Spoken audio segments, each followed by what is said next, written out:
శ్రీ రామకృష్ణ ప్రభ ఛానల్ను చూడండి, మాసపత్రికను చదవండి.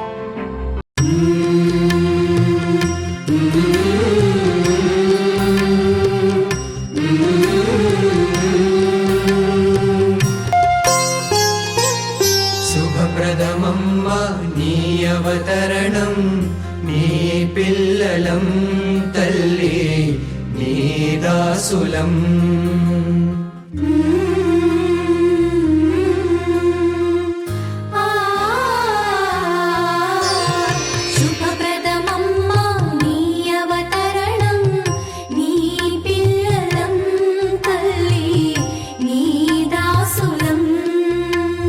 మంచి చెడుల జ్ఞాన విచక్షణ మాకు దూరము,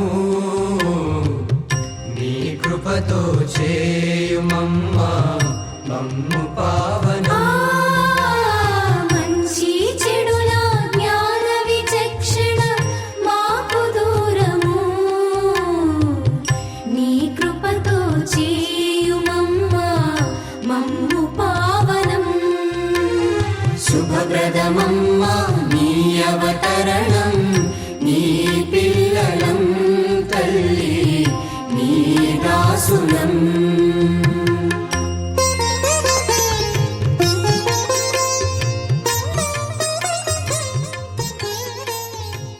శ్రీ రామకృష్ణ ప్రభ యూట్యూబ్ ఛానల్ వీక్షకులందరికీ నమస్సులు.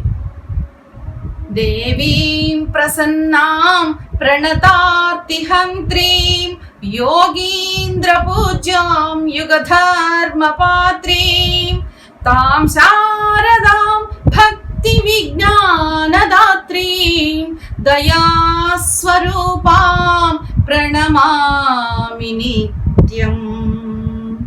అమ్మా శారదాదేవి, నీ పాదాల చెంత శరణు చొచ్చిన భక్తుల యొక్క కష్టాలని తొలగజేసి పాపాలనన్నింటినీ కూడా హరింపజేస్తావు తల్లి. యోగేశ్వరులు యుగాచారులు అయినటువంటి శ్రీరామకృష్ణుల చేత పూజలు అందుకున్న ఆరాధింపబడ్డ జగజ్జనని విలువు.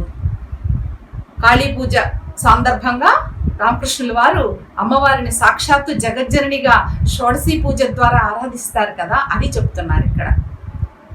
ఈ ఆధునిక కాలానికి అనుగుణమైనటువంటి యుగ ధర్మాన్ని రామకృష్ణులతో కలిసి ఆవిష్కరించావు తల్లి. భక్తులకు భక్తిని జ్ఞానాన్ని ప్రసాదించే కరుణాస్వరూపిణివి తల్లి. మమ్మల్ని దయచూడు, నీకు పదే పదే నమస్కారాలు అని ఒక దివ్యమైన భావం ఇందులో కనిపిస్తుంది మనకు. చాలా చోట్ల అమ్మ పాదాల దగ్గర శరణు చొచ్చి ఆశ్రయించిన వాళ్ళకి అన్నటువంటి అర్థంతో వస్తుంది.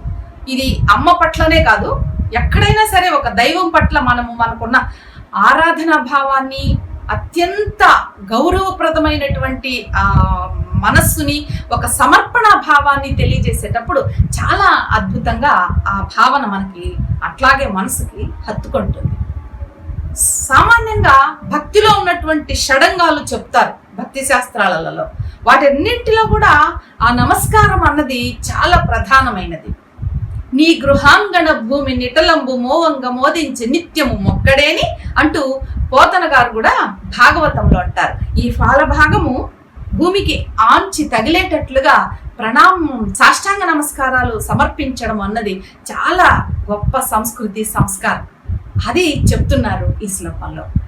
అమ్మ యొక్క దివ్యత్వాన్ని ఎన్ని స్తోత్రాలలో ఆవిష్కరించిన తనివి తీరనటువంటి ఒక శిష్య బృందం, మహామహా ఉద్దండ పండితులు రాసినటువంటి ఎన్నో స్తోత్రాలు అమ్మ పట్ల, అటు రామకృష్ణుల వారి పట్ల మనకందరికీ కూడా ఆ ఇరువురి సామాన్యమైన అతి నిరాడంబరమైన జీవన శైలిలో ఉన్న ఉత్కృష్టమైన దైవీ తత్వాన్ని మనకి తెలియపరుస్తాయి. ఈ శ్లోకాలన్నింటిలో ఉన్నటువంటి తాత్పర్యము అదే. ఆ విధంగా జగజ్జనని అయిన శారదమ్మ తల్లి ఏ విధంగా ఒక లజ్జా పటావృతి అని చెప్పుకున్నాం మనం ఇది వరకు.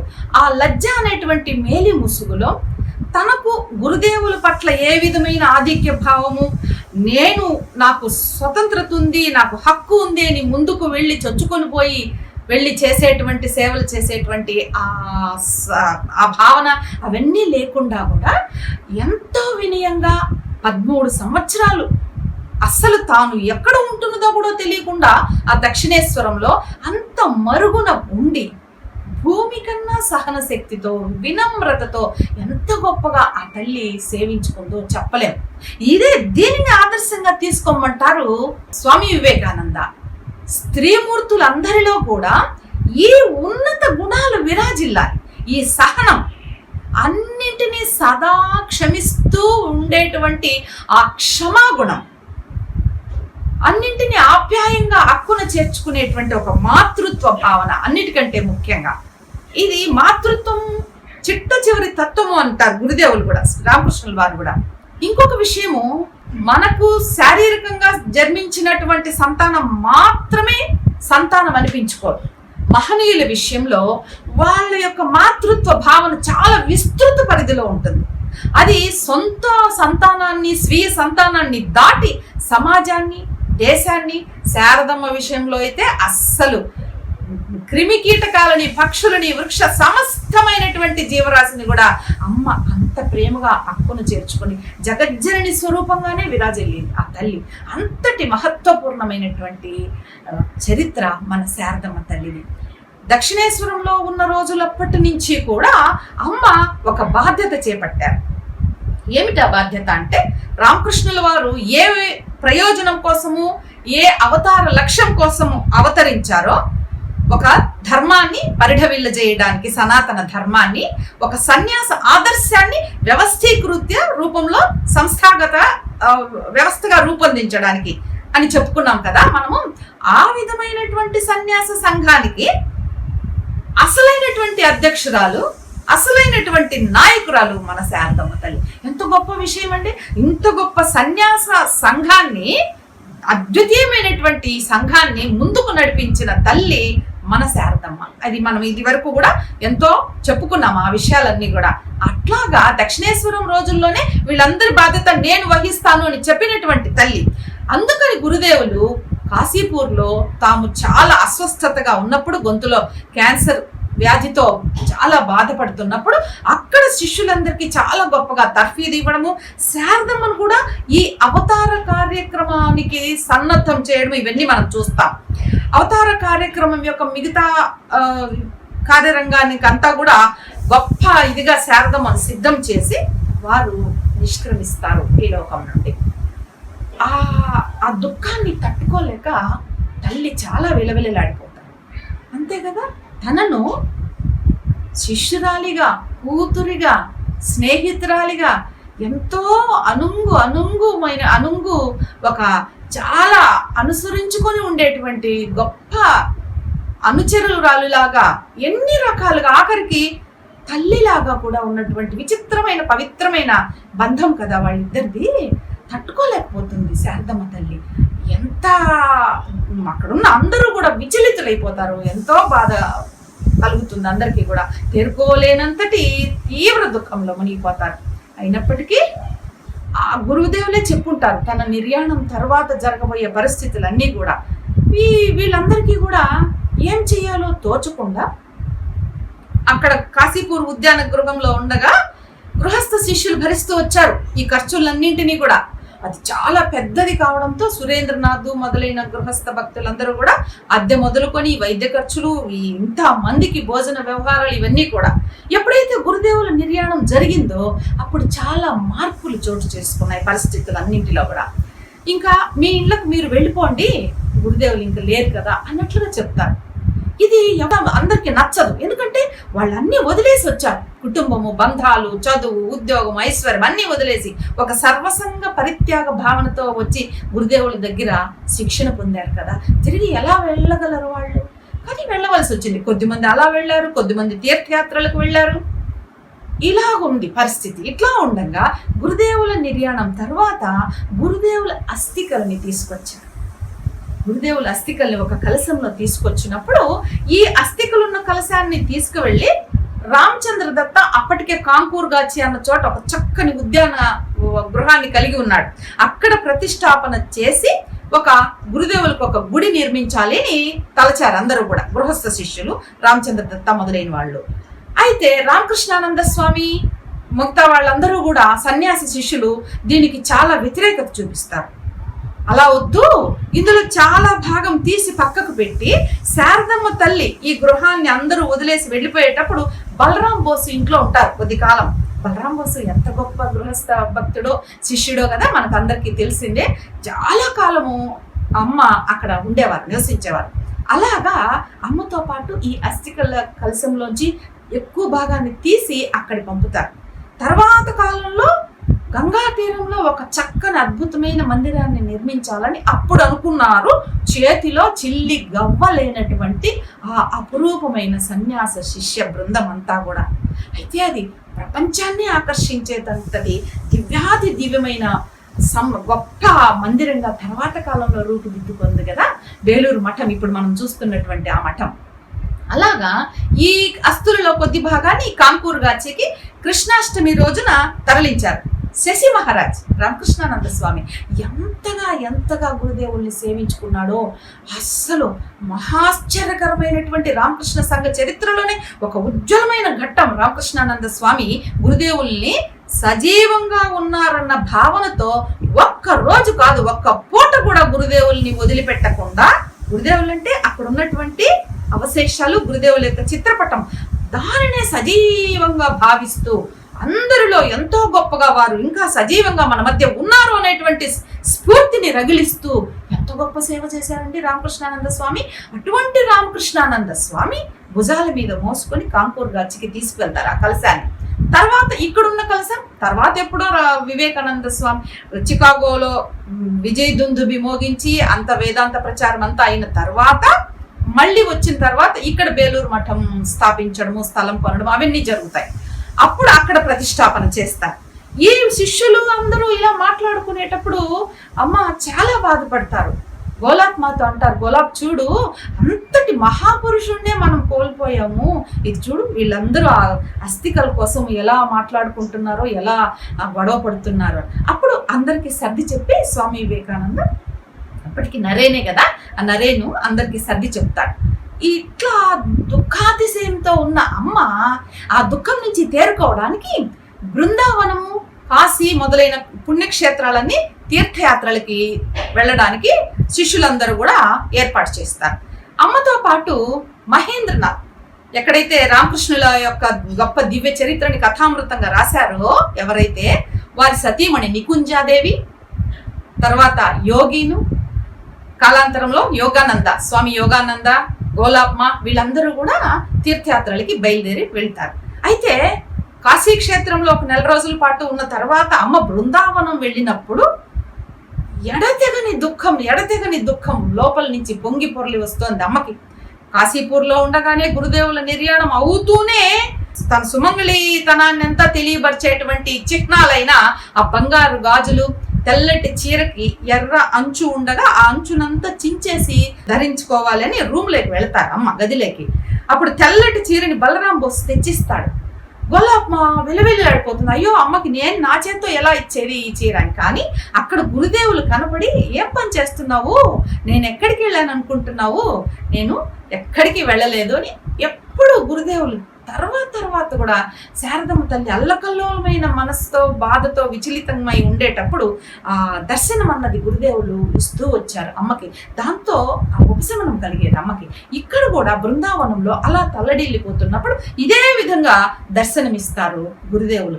అయితే బృందావనంలో అమ్మ ఆ దర్శనంతో ఆ దుఃఖం నుంచి బయటపడి నిర్దూతద్వయ శోక విమోహం బుద్ధం బుద్ధేరంతస్థం సత్తామాత్ర శరీరం ప్రణమత గోవిందం అని గోవిందాష్టకంలో శోకము మోహము రెండిటిని నిర్దూతం అంటే ఎగరగొట్టడం, అసలు అవేవి లేకుండా శోకము మోహము ఇవేవి అంటున్నటువంటి ఒక ఉన్నతోన్నతమైన ఆధ్యాత్మిక స్థితులు, సమాధి స్థితులు అసలు అమ్మలో ఎన్ని కలుగుతాయో చెప్పలేం. ఆ బృందావనంలో ఉన్నటువంటి ఆ భక్తి విశిష్టత, ఆ తీవ్ర భక్తి ప్రకంపనలు అమ్మలో ఉన్నటువంటి ఆధ్యాత్మిక చైతన్యాన్ని మరింత మరింత ఉన్నత స్థాయికి తీసుకువెళ్ళి ఎంతో గొప్పగా అమ్మ అక్కడ సవికల్ప సమాధిని, ఎన్నో వివిధ సమాధి స్థితులను కూడా అనుభూతిలోకి తెచ్చుకున్నారని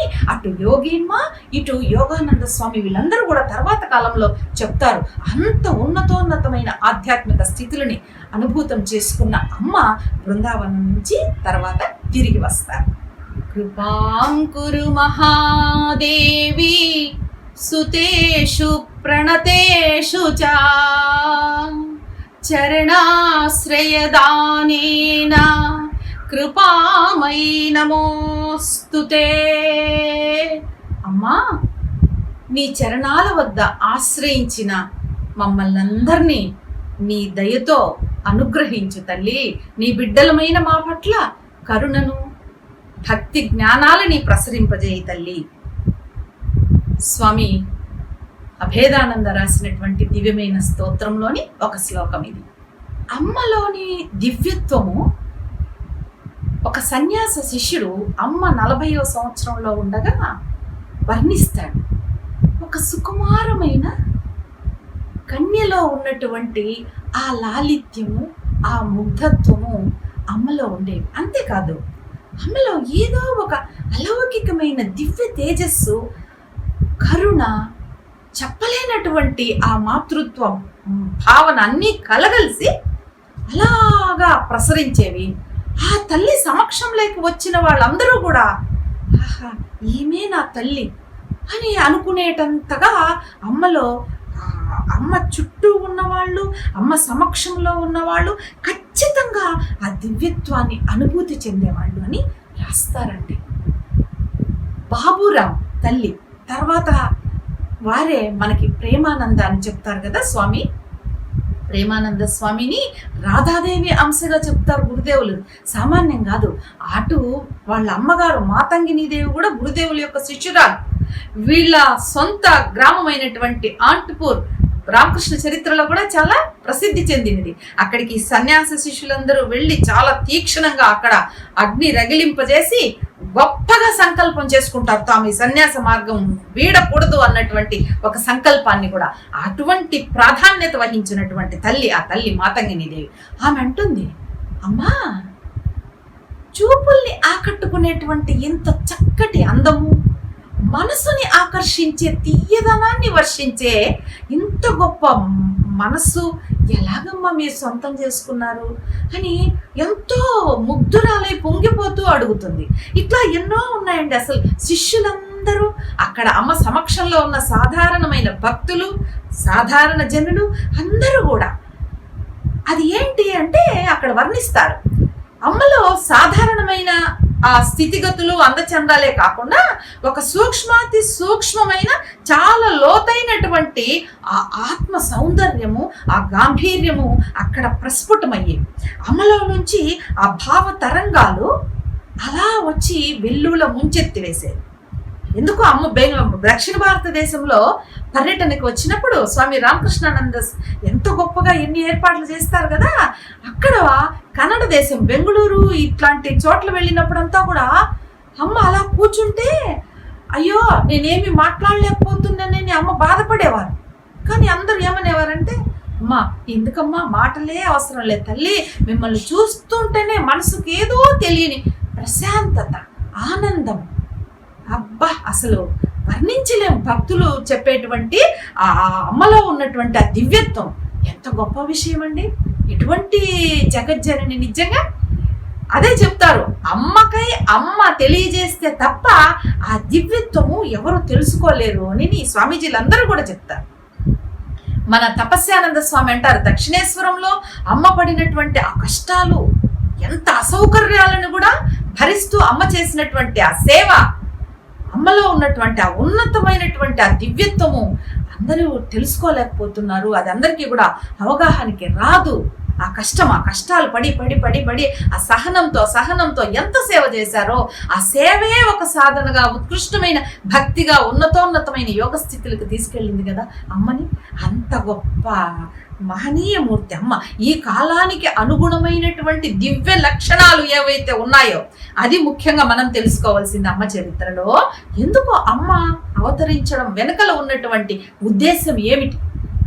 అసలు ఈమె మానవ స్త్రీనా, లేదు ఎవరైనా దేవతా లోకం నుంచి దిగి వచ్చిందా, లేదు దేవతలందరూ ఆరాధించే ఆ దైవీ పరాశక్తి అని ఒక విభ్రాంతికి, ఆశ్చర్యానికి, సంభ్రమానికి, దిగ్భ్రాంతికి గురయ్యేటంతటి ఆ దివ్యమైన సన్నివేశాలు, సంఘటనలు అమ్మ చరిత్రలో మనకి ఎన్నెన్నో కనిపిస్తాయి. అద్భుతం అమ్మ చరిత్ర. ఆ విధంగా అమ్మ బృందావనంలో అత్యంత ఉన్నతమైన ఆధ్యాత్మిక స్థితులను పొందిన తరువాత అక్కడ ఉండగా ఒకసారి గురుదేవులు కనపడి అమ్మకు యోగానంద స్వామి యోగికి మంత్రదీక్ష ఇవ్వు అని చెప్తారు. అయితే అమ్మ ఏమనుకుంటారంటే, అమ్మ చాలా లజ్జా స్వరూపిణి కదా, ఆహా ఈమె ఏంటి గురుదేవులు అలా నిష్క్రమిస్తూనే పెద్ద తనకంటూ ఒక శిష్య బృందాన్ని తయారు చేసుకుంటోంది అని లోకం ఎక్కడ అనుకుంటుందో అని జంకుతూ ఉన్నారు అమ్మ మంత్రదీక్ష ఇవ్వడానికి. అమ్మ అన్ని రకాల మంత్రదీక్షలు ఇవ్వడంలో, అంటే భక్తుల యొక్క మానసిక స్థాయిని బట్టి, సంస్కారాలను బట్టి అన్నిటిని గమనించి అన్ని మంత్రాలు అద్భుతంగా ఇవ్వడానికి తగినటువంటి జ్ఞానాన్ని గొప్ప స్థాయిలో గురుదేవులు అమ్మకి అందించి ఉన్నారు. అమ్మ సిద్ధంగా ఉన్నారు మంత్రదీక్షలు ఇవ్వడానికి.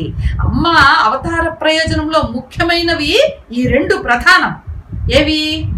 సన్యాస సంఘ ఆదర్శాన్ని ఒక గొప్ప స్థాయిలో ఒక సంస్థగా, వ్యవస్థీకృత సంస్థగా ముందుకు తీసుకువెళ్ళడం ఒకటైతే, ఇంకొక ముఖ్యమైనటువంటి కార్యం ఈ మంత్రదీక్ష అమ్మ జీవితంలో అలా సమ్మిళితమైపోయింది. అంత దివ్యమైనది అమ్మ ఇచ్చినటువంటి మంత్రదీక్ష ద్వారా ఎందరో తరించిన గొప్ప భక్తులు ఉన్నారండి. సామాన్యం కాదు. మంత్రదీక్ష అలా తీసుకోవడం ఎందరికో దేవీ దేవతల దర్శనాలు కలగడం మొదలుకొని ఎంత గొప్ప స్థాయిలో వాళ్ళ ఆధ్యాత్మిక ఉన్నతిని, ప్రయోజనాన్ని పొందారో చెప్పలేం. ఆ విధంగా యోగినికి ఇవ్వమని చెప్తారు గురుదేవులు, కానీ అమ్మ సందేహిస్తారు. కానీ యోగినికి కూడా కనపడి చెప్తారు ఎలాగా ఇవ్వడము అని. మధ్యలో యోగిని ఉంచుకొని అమ్మ యోగినికి మంత్రదీక్ష ప్రసాదిస్తారు. దివ్యమైన పావనమైన బృందావన క్షేత్రంలో అమ్మ మంత్రదీక్ష ఇవ్వడం అనేటువంటి ఆ కార్యక్రమానికి శ్రీకారం చుడతారు అమ్మ. అక్కడ నుంచి ఇన్ని గొప్ప విషయాలన్నీ ఆ బృందావన పర్యటనలో ఉన్నాయి. ఆ ఘటనలన్నీ అయిన తర్వాత అమ్మ ఒక సంవత్సరం అక్కడ, ఇంచుమించు ఒక సంవత్సరం గడిపిన తర్వాత బలరాం బోస్ ఇంటికి కలకత్తాకి వచ్చి కామార్పుకూరుకు వెళ్తారు. ఎందుకంటే గురుదేవులు చెప్పారు అమ్మకి, నువ్వు నా తర్వాత కామార్పుకూరులో ఉండు, అక్కడ ఎంతటి కఠినమైన బాధలనైనా పేదరికాన్నైనా అనుభవించు, ఒట్టి అన్నమైనా తిను, ఒట్టి ఆ తోట ఆకుకూరలైనా ఉడక వేసుకొని తిను, ఎవ్వరిని కూడా ఒక్క పైసా యాచించవద్దు, శిష్యులు ఎవరన్నా వాళ్ళ ఇళ్లలోకి వచ్చి బ్రతిమాలితే కూడా వెళ్ళావా వాళ్ళకి మన తల ఇచ్చేసినట్లే, వాళ్ళకి మనము లొంగిపోయినట్లే అని చెప్తారు మీ గురువు గారు. ఇక్కడ అమ్మ కామార్పుకూరులో అనుభవించినటువంటి బాధలు, కష్టాలు, కన్నీళ్ళు అబ్బా చెప్పడానికి లేదు, అంతటి దుఃఖాన్ని భరించింది ఆ తల్లి. అద్భుతమైన విషయం ఏమిటంటే, ఈ దుఃఖాలు, అవమానాలు ఇవన్నీ ఒకవైపు, అమ్మలో లోపల తీవ్రమైన ఆ ఆధ్యాత్మిక తపన, ఆ సాధన ఉన్నతోన్నతమైన స్థితులకి తీసుకెళ్తుంది. 2 విభిన్నమైనటువంటి అంశాలు చూడండి. ఎందుకంటే మన జీవితాల్లో కూడా మనందరికి ఆదర్శం చూపించడానికి కదా అమ్మ వచ్చారు. అట్లాగా ఒక స్త్రీమూర్తి జీవితంలో ఎన్ని కష్టాలు, బాధలు, కన్నీళ్లు ఉండాలో అమ్మ దాన్ని పరిపూర్ణంగా చూశారు. ఒకవైపు అలాంటి బాధలు. ఎందుకంటే అమ్మ ఆ సుమంగళి చిహ్నాలని తీసివేయలేదు. గురుదేవుల యొక్క మాట ప్రకారం అది ఎర్రంచు చీర కట్టుకోవడము, ముఖ్యంగా బంగారు గాజులు తీయకపోవడము అందరికీ కూడా చాలా హేళన చేయడానికి, ఆ కాలంలో పల్లెటూర్లలో, గ్రామాలలో చెప్పడానికి ఏముందండి, అమ్మని చాలా చాలా చిన్న చూపు చూసేవారు, హేళన చేసేవారు.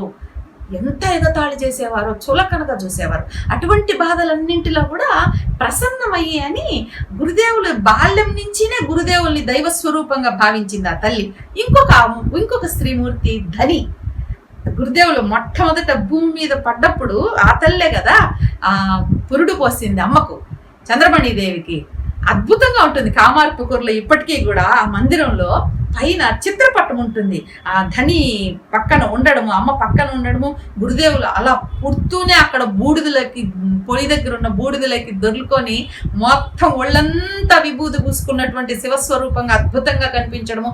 ఎంతో గొప్ప చిత్రపటం ఉంటుందో అక్కడ. మొత్తం గురుదేవుల జీవితంలోని అన్ని చిత్రాలు కూడా కామార్పుకూరులో దివ్యమైన మందిరంలో ఉన్నాయండి. ఎంత గొప్ప మందిరమో 1851 సంవత్సరం నిర్మించారు. అంత దివ్యంగా ఉంటుంది ఆ మందిరం. పావనమైన గురుదేవులు జన్మించినటువంటి స్థలం అది. అలాగా అటువంటి కామార్పుకూరులో అమ్మ ఎన్నో అవమానాలు భరిస్తూ కూడా ఉన్నారు. తినడానికి ఆహారం లేదు. అంత కొద్దిగా బియ్యం ఉంటే జాగ్రత్తగా వాటిల్ని ఉడకేసుకొని అందులో వేసుకోవడానికి, ఉప్పు కలుపుకోవడానికి, ఉప్పు కొనడానికి కూడా డబ్బు లేదని రాస్తారండి. అసలు ఎటువంటి వాళ్ళైనా అమ్మ అక్కడ అనుభవించిన కష్టాలు చదివితే ఎంత కన్నీళ్ళు వస్తాయో చెప్పలేము. వస్త్రం లేదు కట్టుకోవడానికి, చిరిగిపోయింది. దాన్ని అట్లాగే ముందేసుకొని కట్టుకుంటారు అమ్మ. ఎంత పేదరికాన్ని అనుభవించారో చెప్పలేము అసలు. ఒకవైపు పేదరికము, ఒకవైపు తీక్షణమైనటువంటి ఉన్నతమైన ఆధ్యాత్మిక అద్భుతమైనటువంటి ఆ స్థాయి. ఎంత గొప్ప స్థాయి అంటే అమ్మలో అప్పుడు వెళ్ళి విరిసింది, అది చెప్పలేము. ఇటు అమ్మ జీవితంలో ఉన్నటువంటి తపోజ్వాల, ఆ తీవ్ర తపశ్శక్తి, అటు ఈ శిష్యులందరూ బారానగర్ మఠంలో అదే విధమైన పేదరికాన్ని, కష్టాలని, కన్నీళ్ళని అనుభవిస్తూ వాళ్ళు కూడా ఒకవైపు ఆ పేదరికంతో, ఆ బాధలతోనే సహవాసం చేస్తూ తీవ్రమైన అద్భుతమైన సాధనలు తపశ్శక్తి ద్వారా సమకూర్చుకుంటూ ఉన్నారు దివ్యశక్తిని. ఎంత అద్భుతమో చూడండి. ఇంతమంది తపశ్శక్తి ద్వారా అద్భుతంగా ఏర్పడ్డది కాబట్టి రామకృష్ణ సంఘాలకి ఆ తపశ్శక్తే పునాదిగా, ఆధారభూతంగా, మూలంగా, బలంగా నిలిచిందండి. అంత మహత్తరమైన తపస్సు చేశారు ఇటు మాతృదేవి, అటు గురుదేవుల శిష్యులైన మొత్తం సన్యాస బృందం అంతా కూడా. చదవండి బారానగర్ మఠంలో వాళ్ళు అనుభవించిన కష్టాలు, పేదరికము, సమాజం వాళ్ళని చూసినటువంటి చూపులు, హేళన అన్నీ కూడా అసలు ఎంత అద్భుతం. అంతటి కష్టాలలో ఉండి సాధనల్ని కొనసాగించడం అనేది వాళ్ళందరూ మనకి నేర్పిస్తున్నటువంటి, చూపిస్తున్నటువంటి ఆదర్శం. ఏవో సాకులు పెట్టేసి సాధనలు మానేయడమో కాదు. ఎటువంటి పరిస్థితుల్లో కూడా ఆధ్యాత్మిక నిత్యత్వం అని చెప్తారు కదా భగవద్గీతలో. ఆ ఆధ్యాత్మిక జ్ఞాన నిత్యత్వం అనేది నిరంతరము స్ఫురణలో అలా ఉండిపోవాలి. ఆ చైతన్యంలో మనం మనసులో, ఆలోచనలో, మాటల్లో నిరంతరము మన అంతరంగంలో అది జ్వలిస్తూనే ఉండాలి అన్నదే మనం వీళ్ళందరి దగ్గర నుంచి నేర్చుకొని తీరాల్సినటువంటి ఒక సాధన, ఒక ఉపాసన, ఒక భక్తి మార్గం. శారదమ్మ తల్లి కామార్పుకూరులో అనుభవిస్తున్నటువంటి కష్టాలు, కన్నీళ్లు, హేళనలు, తిరస్కారాలు ఇవన్నీ కూడా మనం చెప్పుకుంటూ వస్తున్నాం. అయితే ఈ పరిస్థితులన్నింటినీ కూడా శ్యామసుందరిదేవి, అమ్మ తల్లి అయినటువంటి శ్యామసుందరిదేవికి తెలుస్తాయి ఈ పరిస్థితులన్నీ కూడా. అమ్మ చాలా తల్లడిల్లిపోయి అమ్మ తమ్ముళ్లలో ఒక తమ్ముడైనటువంటి ప్రసన్న అనే ఆయన కలకత్తాలో పౌరోహిత్యం చేసుకుంటూ ఉండగా ఆ తమ్ముడికి చెప్పి పంపిస్తుంది, ఇదిగో మన శారద ఇలా కష్టాల్లో ఉంది నాయనా, చూడు కొంచెము అని.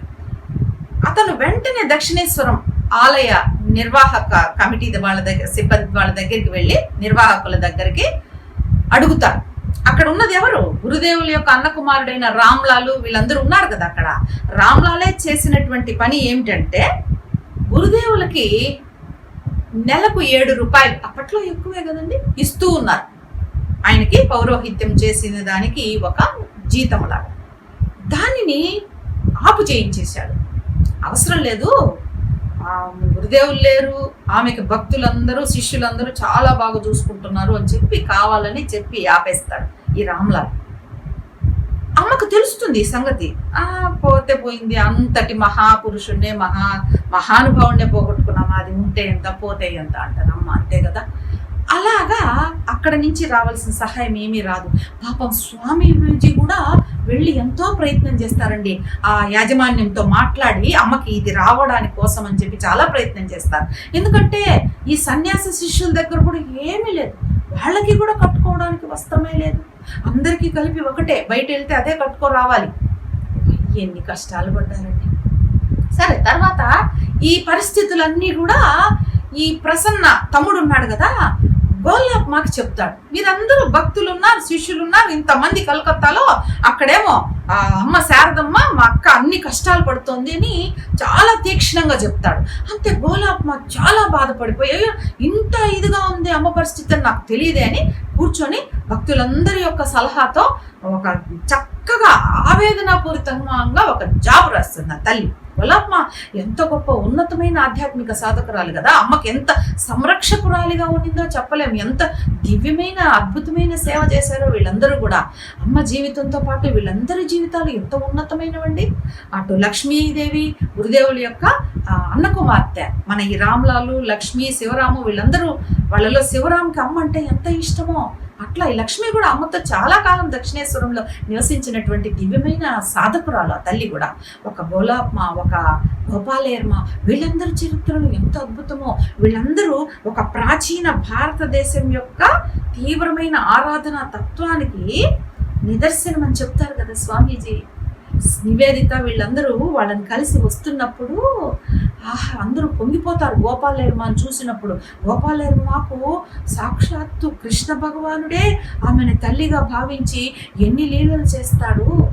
ఆ కృష్ణ పరమాత్మ వచ్చి గురుదేవులలో కలిసిపోవడము, ఆ మూర్తిలో గురుదేవులు ఉండగా అసలు ఎంత గొప్పది గోపాలేర్మ చరిత్ర. అటువంటి గోపాలేర్మ ఈ మన తల్లిని, శారదమ్మ తల్లిని కోడలుగా భావించేది, రామకృష్ణుల వారిని కొడుకుగా భావించేది, ఒక మాతృ వాత్సల్యంతో చూసేది. దానికి గురుదేవులు చెప్తారు కూడా, వెనుకటి జన్మలో నాకు నువ్వు పండ్లు తినిపించావు అంటారు. మనం చదువుతాం చూడండి భాగవతంలో, ఒక పండ్లు అమ్ముకునే స్త్రీమూర్తి వచ్చి ఆ కృష్ణ భగవానుడికి పండ్లు ఇస్తుంది కదా, ఆ స్త్రీమూర్తే ఇవి ఈ జన్మలో గోపాలేర్మగా వచ్చింది అని, అఘోరమణి ఆ తల్లి పేరు. అది మహాతల్లి చరిత్ర కూడా మహాద్భుతం, అసలు చెప్పలేము వీళ్ళందరి దివ్యత్వము. అప్పుడు స్వామీజీ అంటారు, మీరు చూసింది ప్రాచీన భారతాన్ని ప్రార్థనలతో, కన్నీళ్లతో, ఆవేదనతో, ఆరాధనతో భగవంతుణ్ణి సాక్షాత్కరింపజేసుకున్న దివ్య స్త్రీమూర్తులు ఉన్నటువంటి ప్రాచీన భారతం మనని ఎంత గొప్పగా చెప్తారో స్వామీజీ చెప్పలేము. అసలు ఆలోచించండి, ఎటువంటి దివ్యమైన స్త్రీమూర్తులు అమ్మ చరిత్రలో కనిపిస్తారు మనకి. ఎటువంటి ఉన్నతోన్నతమైనటువంటి అద్భుతమైన దివ్య గుణాలండి. అసలు భలే బాధేస్తుంది అటువంటి స్త్రీమూర్తులని చదివి చూసి. ఇప్పుడు ఆధునిక సమాజంలో భాగవతంలో కృష్ణ భగవాను స్తోత్రం చేస్తూ కాళీయ మర్దనంలో ఆ కాళీయుడి యొక్క భార్యలు చెప్తారు, మలకలు మా ప్రచారములు, మా ముఖములు విషవహ్ని ఘోరములు, రోషజాతులము కలులము, రోష సంజాతులము, మేమొక మంచివారమే అని చెప్తారు. అంటే వంకర టింకర నడక మాది. పాములు, విషపూరితమైన పాములు ఎలా ఉంటాయి, విషం వెడలుగక్కుతూ ఉంటాయి. అట్లాంటి విషాన్ని వెడలుగక్కిస్తున్నారు మాధ్యమాల ద్వారా. ఉన్నతోన్నతమైన స్థితిలో విరాజిల్లని స్త్రీమూర్తి దివ్యత్వంతో, పవిత్రతతో యావత్ ప్రపంచానికే ఆదర్శంగా విరాజిల్లిన మన భారతీయ స్త్రీత్వాన్ని అంత దిగజార్చి ఇంత నీచంగా, అస్సలు ఆ తల్లే రక్షించాలి ఇటువంటి నీచ పరిస్థితుల నుంచి స్త్రీత్వత్వాన్ని, భారతీయ స్త్రీమూర్తి యొక్క ఔన్నత్వాన్ని. అట్లాగా గోలాప్మ రాసినటువంటి ఆ ఉత్తరాన్ని చూసుకొని అమ్మ కలకత్తాకి బయలుదేరతారు. బయలుదేరిన తర్వాత అక్కడి నుంచి ఒక ఘట్టం మొదలవుతుంది. అమ్మ కామార్పుకూరులో అనుభవించినటువంటి కష్టాలు, కన్నీళ్లు, తీవ్ర ఆధ్యాత్మిక సాధనలు, అప్పుడు అమ్మకు అనేక సంఘటనలు కూడా జరుగుతాయండి. అమ్మ ప్రకృతిని కూడా శాసించేటువంటి కొన్ని సంఘటనలు కూడా జరుగుతాయి. వర్షమే లేనటువంటి ఒక పరిస్థితిలో వర్షాన్ని కురిపించడము, వర్షం తీవ్రంగా ఇక రాబోతున్న సందర్భంలో వర్షాన్ని రావద్దని ప్రార్థన చేయగా వర్షం ఆగిపోయిన సందర్భము, ఇటువంటివి కూడా మనం అమ్మ చరిత్రలో కామార్పుకూరులో అటు జైరంబట్టిలో ఉండగా చదువుతాం. అటువంటి ఎన్నో సంఘటనలు ఉన్నాయి అమ్మ జీవితంలో. అలాగా అమ్మ కలకత్తాకి వచ్చారు. అప్పుడు ఈ మన ప్రారంభంలో శైశవ దశలో పసి దశలో ఉన్నటువంటి మన రామకృష్ణ సంఘము బారానగర్లో మొట్టమొదట ఉన్నది కదా. తర్వాత అది ఆలం బజార్ మఠానికి మార్చారు. అక్కడి నుంచి మళ్ళీ నీలాంబర ముఖర్జీ మఠానికి మార్చారు. అక్కడ ఉండగా బేలూరులో స్థలం కొనడము, అక్కడ మఠం నిర్మాణం జరగడము, ఆ మందిరం అంతా అది జరుగుతుంది. అయితే ఇక్కడికి వచ్చిన తర్వాత అమ్మ యొక్క దివ్యత్వాన్ని చాలా మంది తెలుసుకుంటారు. గోలాప్మా ద్వారా, యోగిన్మా ద్వారా. అయ్యో, ఆమె కేవలం రామకృష్ణుల గురుదేవుల యొక్క భార్య అయినంత మాత్రాన గొప్పతనం రాలేదయ్యా. ఆమె ఎన్నో సాధనలు చేశారు. ఉత్కృష్టమైనటువంటి దివ్యమైన సమాధి స్థితులను ఎన్నిటినో ఆమె పొందారు అని ఎన్నో రకాలుగా చెప్తారు. యోగిన్మా, గోలాప్మా, మన యోగానంద స్వామి వీళ్ళందరూ కూడా చెప్పడంతో శిష్యులందరూ కూడా మొట్టమొదట ఏదో స్త్రీమూర్తి కాబట్టి, వీళ్ళు సాటి స్త్రీమూర్తులు కాబట్టి ఏదో చెప్తున్నారు లేని లెక్క చేయరు. కానీ తర్వాత అందరూ కూడా గ్రహిస్తారు అమ్మ యొక్క దివ్యత్వాన్ని. అలాగా ఉండగా నీలాంబర్ ముఖర్జీ ఇంట్లో ఉంటారు అమ్మ ఆ సందర్భంలో. అప్పుడే మన నరేంద్రుడు ఈ వరాహనగర్ మఠం నుంచి భారతదేశం మొత్తం పర్యటన చేస్తారు. ఒక యతి ధర్మంగా, సన్యాస ధర్మంగా. ఆ పరివ్రాజక ధర్మం ఎంత అద్భుతంగా ఉంటుందో స్వామీజీ భారతదేశ పర్యటన విశేషాలన్నీ కూడా చదవండి, చాలా అద్భుతం. అప్పుడు కదా కదిలిపోతారు. పూర్వ ప్రాచీన వైభవోన్నతమైనటువంటి దివ్య సంస్కృతి, కళలు, విద్యలతో విలసిల్లిన ఆ భారతదేశం ఎక్కడ ఇప్పుడు ఉన్నటువంటి దుర్భరమైన పరిస్థితుల్లో విలవిల్లాడిపోతున్నటువంటి ఈ భారతం ఎక్కడ అని కదిలిపోతారు కదా, చలించిపోతారు, కన్నీళ్లతో కుమిలిపోతారు స్వామి. అప్పుడు కదా కన్యాకుమారిలో స్వామి 3 రోజుల పాటు తపస్సు చేయడము, అప్పుడు వారికి స్ఫురించడము, చికాగోకి సర్వమత మహాసభలు వెళ్ళడాని సంకల్పం రావడము. ఆ సంకల్పానికి అమ్మ అనుమతిని కోరుతారు స్వామి. ఎప్పుడు అమ్మ నీలాంబర్ ముఖర్జీ ఇంట్లో ఉన్నప్పుడు ఒకానొక పౌర్ణమి రోజు అమ్మ గంగా నది ఒడ్డున కూర్చొని ఉన్నారు అమ్మ. అమ్మకి పౌర్ణమి రాత్రులు అంటే చాలా ఇష్టం. ఎంత గొప్పగా ఆ భగవంతుడి ఉనికిని ఆ అమృత కిరణాలలో అనుభూతి చెందుతారో అమ్మ చెప్పలేం. చదవండి అమ్మ చరిత్ర, అమ్మ చేసే ప్రార్థన. అమ్మ చందమామను చూసి అంటారు కదా, స్వామి చందమామలో అయినా మచ్చ ఉండొచ్చు కానీ నాలో మచ్చ ఉండకూడదు అని ప్రార్థన చేస్తారండి. అసలు అమ్మ చేసిన ప్రార్థనలు అనే ఒక అంశం తీసుకుంటే అద్భుతమైన ప్రార్థనలు, అమ్మ చేసిన ప్రార్థనలన్నీ కూడా అంత గొప్పగా దివ్యంగా ఉంటాయి అమ్మ చేసే ప్రార్థనలన్నీ. అలాగా ఆ వెన్నెల రాత్రి అమ్మ మైమర్చిపోయి ఆ వెన్నెల అలా గంగానది జలాల మీద పడుతూ ఉండగా తల తెల్ల వెండిలాగా మెరుస్తోంది. తీరం జలము, చుట్టూ ఉన్న పరిసర ప్రకృతి అంతా కూడా ఆ అమృత వృష్టిలో తడుస్తున్నట్లుగా ఉంది అమ్మకు. అలా ఉండగా వెనకాల నుంచి గురుదేవులు వచ్చి చాలా వేగంగా వస్తారు. వేగంగా వచ్చి అమ్మని అలా భుజం రాసుకుంటూ వెళ్ళి అలా గంగా నదిలోకి వెళ్ళిపోయి ఒక చోట అలాగే నీళ్ళల్లోకి వెళ్ళిపోతారు గురుదేవులు. అమ్మ అలా ఆశ్చర్యంతో అలాగే చూస్తూ ఉన్నారు. ఇదేంటిది ఇట్లా పక్క నుంచి వెళ్ళారే ఈయన, అదేంది అక్కడ నీళ్ళల్లోకి వెళ్ళిపోయారు అని గురుదేవులు ఎక్కడైతే వెళ్ళిపోయారో నీళ్ళల్లో అదృశ్యమైపోయారో అక్కడే చూస్తున్నారమ్మ. అక్కడ చూస్తూ ఉండగా ఎక్కడైతే గురుదేవులు నీళ్ళల్లో వెళ్ళిపోయారో లోపలికి కనపడకుండా సరిగ్గా ఆ స్థలం నుంచే నరేంద్రుడు వస్తాడు. వచ్చి గురుదేవులు మునిగినటువంటి ఆ జలాలన్నింటినీ కూడా ఇలా తీసుకొని, అప్పుడు చుట్టూ అసంఖ్యాకంగా ఉన్నారంటండి, జనం అందరూ ఉన్నారంట. ఆ జనాల మీద ఈ నీళ్ళని అలా చల్లుతున్నాడు, ప్రోక్షిస్తున్నాడు, జలాన్ని అలా చల్లేస్తున్నాడు చేతుల్లోంచి తీసుకొని. ఈ దృశ్యాన్ని అమ్మ అలాగే చూస్తూ ఉన్నారు. ఇదేంటబ్బా ఇది అని అలాగా ఆలోచిస్తున్నారు అమ్మ. అంతే, అమ్మకి ఏదో స్ఫురణకు వచ్చింది. ఓహో, గురుదేవుల యొక్క ఉపదేశాలని, సందేశాలని ఏదైతే జీవితమంతా ఆయన అద్భుతంగా సాధనల ద్వారా సిద్ధి పొంది తెలుసుకున్నారో, అన్ని మతాలు సత్యాలే, మతాలెన్నో, మార్గాలు అన్నీ. ఎంత గొప్ప సాధనలు, ఎంత గొప్ప మహజ్జీవితం అండి. ఆ సాధనలు, ఆ ఉపదేశాల యొక్క సారాంశాన్ని మొత్తం అంతటినీ కూడా మన గురుదేవుల సందేశాన్ని మొత్తము నరేంద్రుడు యావత్ ప్రపంచానికి పంచబోతున్నాడు అన్నది అక్కడ అర్థమైంది. అంతేకాదు అమ్మ యొక్క పాత్ర కూడా అక్కడ అర్థమైంది. అమ్మ అర్థం చేసుకున్నారు ఆ దృశ్యం ద్వారా. అమ్మ నిశ్శబ్దంగా ఈ మొత్తం అంతటికి కూడా తన తపశ్శక్తి ద్వారానే పంపిస్తూ ఉండాలి. అంతేగాని అమ్మ కార్యరంగంలోకి దుమికి పనిచేసేటువంటి అవసరం లేదు, ప్రసక్తి లేదు కదా. అదే అమ్మకు అర్థమైంది. తర్వాత కూడా చాలా రోజులు అమ్మ అంత సజీవంగా దర్శించారు గురుదేవులు. అంత విసురుగా వెళ్ళడం, ఆ గంగలో అలా వెళ్ళిపోవడం. అసలు అమ్మ స్నానానికి ఆ గంగమ్మ తల్లి కాలు పెట్టడానికి కూడా సంకోచించేవారంట. ఎందుకంటే అయ్యో గురుదేవులు ఇట్లా వెళ్ళారు కదా, గురుదేవులు స్పర్శ కదా, గురుదేవులు ఉన్నారు కదా అన్నట్టుగా. అంటే అంత గొప్పగా ఆ దృశ్యాన్ని అమ్మ తిలకించడము, దానికి వ్యాఖ్యానాన్ని, అర్థాన్ని అమ్మ తెలుసుకోవడంతో ఇదివరకే గురుదేవులు చెప్పారు కదా, ప్రపంచానికి అంతటికీ బోధిస్తాడు, ఉపదేశిస్తాడు అని. అప్పట్లో ఒప్పుకోరు నరేంద్రుడు, స్వామి వివేకానంద, అది వేరే విషయం. మనకి పుస్తకంలో గురుదేవులు బెంగాలీలో రాసినటువంటి ఆ వాక్యాలు కూడా అద్భుతంగా ఉంటాయి.